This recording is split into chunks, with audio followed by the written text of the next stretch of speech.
Frequency plays a huge part in your generational healing. Let me explain. A couple of posts back, you might have seen the conversation that I had with my cousin. That's my cousin.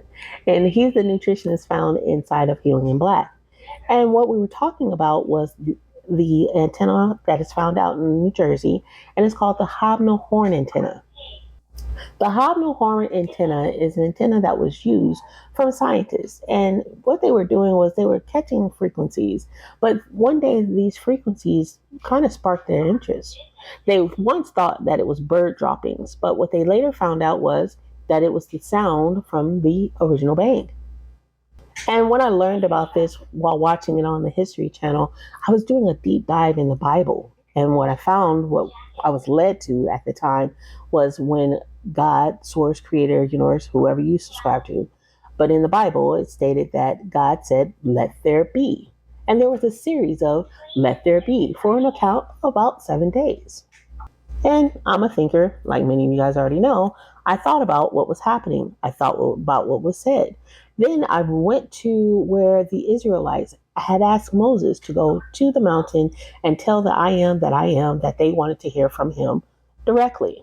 And what ended up happening is the sound that came from the mountains was a rolling thunder that scared the Israelites. Then I started to think about how sound and sound waves travel.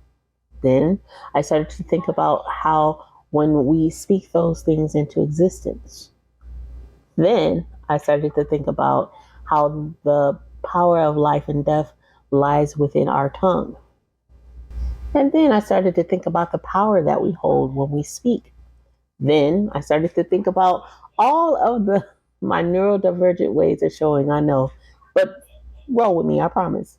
Then I started to see how sounds can be created or generated from flowers and plants and rocks and trees and all living things.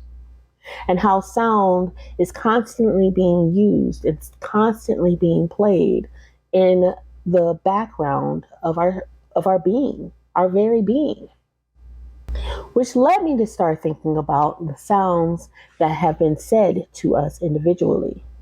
These sounds that are echoed throughout time. These sounds that come in forms of prayers.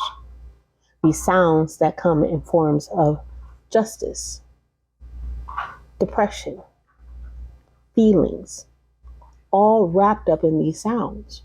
And just like any other form of energy, we know that the sound energy never dies. So what ends up happening to that sound? It was my next question.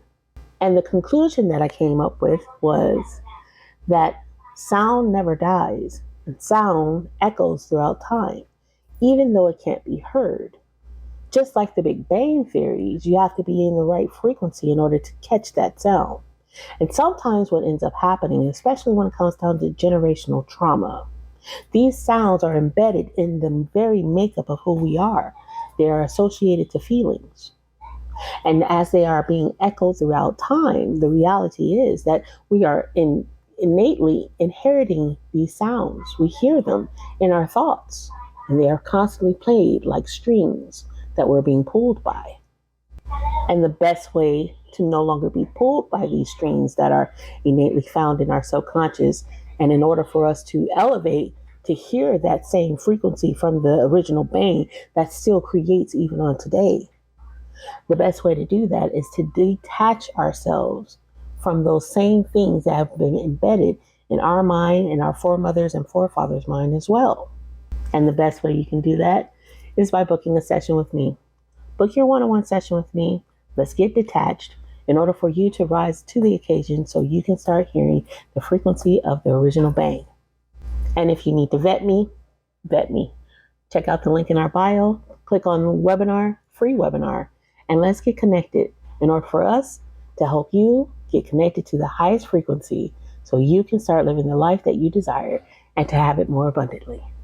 And if you have any questions, put it in the comments. Let's hear it.